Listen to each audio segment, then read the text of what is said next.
বাগেরহাটে আলোচিত ছাত্রলীগ নেতা জুয়েল হাসান সাদ্দামের স্ত্রী ও সন্তানের মৃতদেহের ময়নাতদন্ত সম্পূর্ণ করেছে পুলিশ।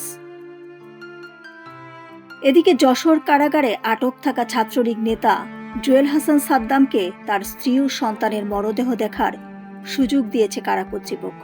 কারা সূত্র জানায়, কঠোর নিরাপত্তার মধ্যেই তাকে মরদেহ দেখানো হয়। স্ত্রী ও সন্তানের নিথর দেহ দেখে কান্নায় ভেঙে পড়েন সাদ্দাম। এ সময় কারাগারের কর্মকর্তা ও আইন শৃঙ্খলা বাহিনীর সদস্যরা উপস্থিত ছিলেন। নিষিদ্ধ ঘোষিত ছাত্রলীগ নেতা সাদ্দামের পরিবারের পক্ষ থেকে জেলা ম্যাজিস্ট্রেট বরাবর কোনো আবেদন করা হয়নি বলে জানান বাগেরহাট জেলা প্রশাসক গোলাম মোহাম্মদ বাতেন।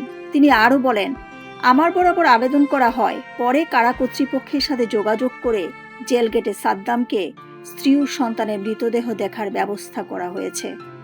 এই জুরিসডিকশন সীমাবদ্ধতার কারণে আমরা যশোরে যেতে বলেছি পরবর্তী, এবং আমরা যশোর কারাগারেও কিন্তু আমরা আমাদের জেল সুপার মহোদয়ের মাধ্যমে বলে দিয়েছি যে এরকম একটা বিষয় সেখানে যাচ্ছে আর কি। তো তারা পরবর্তীতে আর করেননি বলে আমরা এই জেলা প্রশাসকের কার্যালয়ে যশোরের যে মিডিয়া সেল আছে সেখানকার একটা বিবৃতির মাধ্যমে আমরা এটা জানতে পেরেছি যে তারা সেখানেও করেনি, তাদের বিভিন্ন ব্যস্ততার কারণে।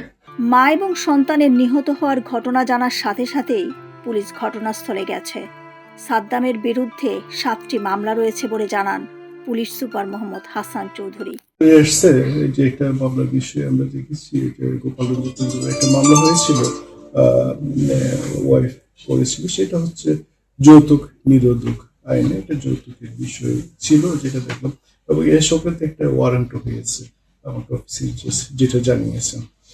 ধন্যবাদ আপনাদেরকে।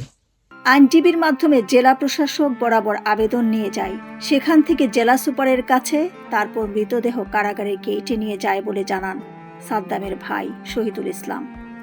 একাকিত্ব বোধ করার কারণে হচ্ছে সেই ঘটনা ঘটাতে বাধ্য হয়েছে। তো আমি কালকে রাতেও আসছিলাম, আমার মানে বোনের যে শাশুড়ি সেও আমাদের সাথে যথেষ্ট পরিমাণ ভালো আচরণ করেছে, এবং বোনের পরিবারে যারা আছে তাদের সাথেও আমাদের ভালো বন্ডিং। তা আমি এটাকে স্বাভাবিক মৃত্যু হিসেবে মনে করি।